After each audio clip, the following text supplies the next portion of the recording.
heard of the old joke, I'm going to tell it to you. The question is, why do older folks study their Bible more than younger people do? That's the question.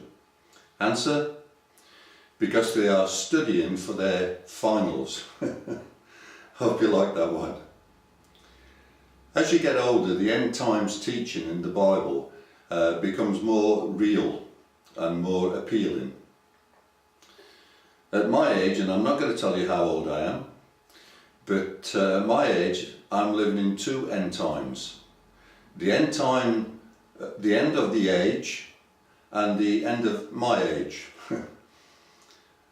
But that isn't why I find the end time teaching in the Bible fascinating. I was fascinated from the beginning when I first became a Christian and someone pointed it out to me.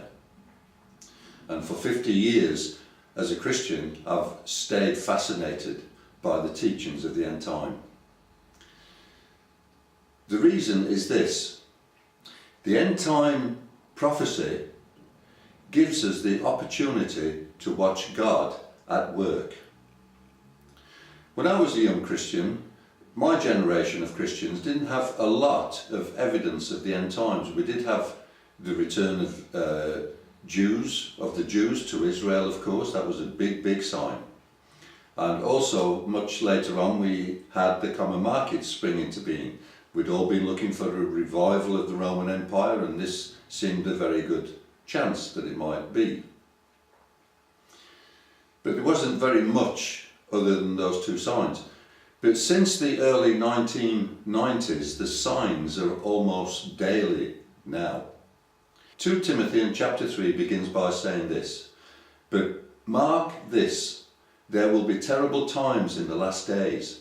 People will be lovers of themselves, lovers of money, boastful, proud, abusive, disobedient to their parents, ungrateful, unholy, without love, unforgiving, slanderous, without self-control, brutal, not lovers of the good, treacherous, rash, conceited, lovers of pleasure rather than lovers of God, having a form of godliness but denying its power." Surely this describes our generation to a T. I have a sermon on the audio page of the website called "The Work of the Antichrist in Our Day." Why not listen to it? It isn't a long sermon, but it might be interesting to you. Who knows? Take a look, take a listen. You know, I've often imagined being around, if only we could have been around in the days of Jesus. What a privilege to have seen what the early disciples saw. The healings, the miracles, the raisings of the dead, his presence, his teaching. You know, there's something about seeing God in action that thrills the soul. But unfortunately, our generation missed all that back there 2,000 years ago. We can read about it, but we cannot see it, unless we watch some movie, of course, but then that's just a copy. That's not the real thing. But in my opinion, we are the second most privileged generation that's ever existed, because we are seeing prophecy fulfilled in front of our eyes. We are seeing God's word live in our generation. And that is why I love the teachings about the end of the age. In my opinion, we should all be thrilled at what we are seeing.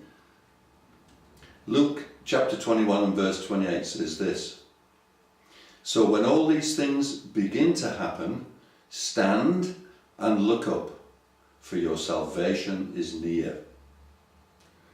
I like this translation in the New Living Testament. It says two things that we must do.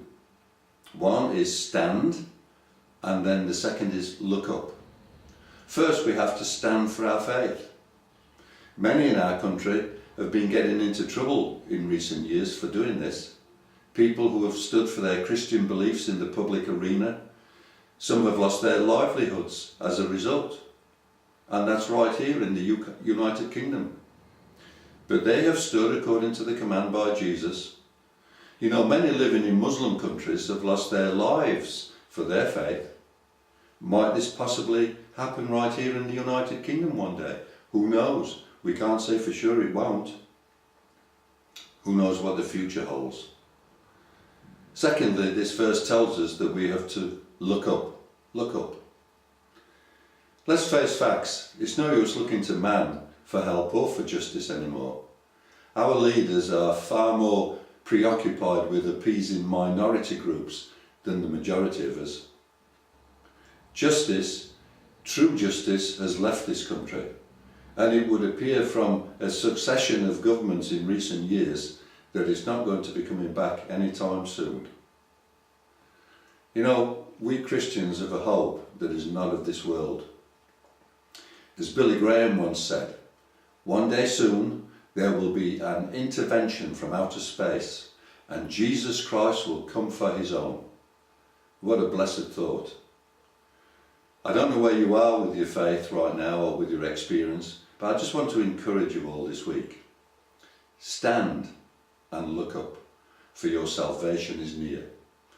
God bless you folks. Have a great week. Look around the site, see if there's anything that blesses you. I hope you'll find something to bless you, encourage you. Have a good week. Bye for now.